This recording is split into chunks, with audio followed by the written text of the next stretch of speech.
திருக்குறளின் சிறப்பு பற்றி இன்று பார்ப்போம். உலகில் வாழும் உயிரினங்கள் எல்லாவற்றிலும் உடலமைப்பாலும் அறிவின் திறனாலும் மேன்மையானவன் மனிதன். எனினும் மனிதன் வாழ்வில்தான் சிக்கல்களும் துன்பங்களும் பலப்பளவாக பெருகி கொண்டிருக்கின்றன. மக்கள் தங்கள் துன்பங்களை காலத்திற்கும் இடத்திற்கும் ஏற்ப தாங்கிக் கொள்ளவும் தடுத்து கொள்ளவும் போக்கிக் கொள்ளவும் சிந்தனையாற்றல் மிக்க பெரியோர்கள் தக்க வழிகளை காட்டியுள்ளனர்.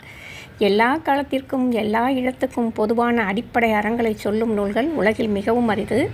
அத்தகைய அரிய நூல்களில் தலைசிறந்து விளங்குவது திருக்குறள். இது உலக பொதுமறையாகவும் கருதப்படுவதற்கு பல காரணங்கள் கூறப்படுகின்றன. அவற்றில் முக்கியமானது திருக்குறள் ஒரே சமயம் தனி மனிதனுக்கும் சமுதாயத்துக்கும் வாழ்க்கை நெறிகளையும் நிலையான அறங்களையும் வகுத்து சொல்லி இருப்பதுதான். தனி மனிதனுக்கு ஒரு லட்சிய வாழ்க்கையின் இலக்கணங்களை சொல்கின்ற இந்த நூல் அதே சமயம் கொள்ளத்தக்கவை தள்ளத்தக்கவை எவை என்பதையும் வரையறுத்து கூறுகின்றது. இவற்றுக்கு எல்லாம் மேலாக நூலின் உட்பொருள் ஆன்மீக அனுபவ அடிப்படையில் ஆய்ந்து அறிந்து உணரக்கூடிய ஒன்று. வாழ்வு என்பது உயிரின் அனுபவம். அந்த உயிரினுடைய மூலத்தைத்தான் முதல் குறளாக தந்திருக்கின்றார் வள்ளுவ பெருந்தகை.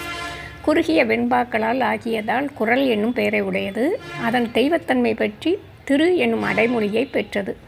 மனித சமுதாயம் முழுவதும் ஏற்றுக்கொண்டு பின்பற்றத்தக்க கருத்துக்கள் திருக்குறளில் உள்ளன. ஒவ்வொரு மனிதனும் எப்படி வாழ வேண்டும், பிறரை எப்படி மதிக்க வேண்டும், ஓர் இல்வாழ்க்கை எப்படி இருக்க வேண்டும், ஒரு துறவி என்றால் அவர் எத்தகைய அறங்களை மேற்கொள்ள வேண்டும், அரசு பொறுப்பில் இருப்பவர் எத்தகைய நடைமுறைகளை கடைப்பிடிக்க வேண்டும், ஒரு நட்பு எப்படி இருக்க வேண்டும், எப்படிப்பட்டவரோடு நட்பு கொள்ள வேண்டும், யார் கூட நட்பு கொள்ளக்கூடாது, பொருளை எப்படி பேண வேண்டும், எப்படி செலவு செய்ய வேண்டும், ஒரு தந்தை எப்படி மக்களுக்கு நன்மை செய்ய வேண்டும், ஒரு மகன் பெற்றோருக்கு எப்படி உதவ வேண்டும், விருந்து என்றால் என்ன, விதி எவ்வளவு வலிமையானது, விதியை வெல்வதற்கு வலியாது, ஒரு பெண் எப்படி இருக்க வேண்டும், மது அருந்துவதால் வரும் கேடு என்ன, புலால் உணவு உண்பது ஏன் தவிர்க்கப்பட வேண்டும், இறை வழிபாட்டின் இன்றியமையாமை போன்ற பொதுவான அறவுரைகளை மிகவும் நாகரீகமான முறையில் கூறி அருளியுள்ளார் நம்மளுடைய வள்ளுவ பெருந்தகை.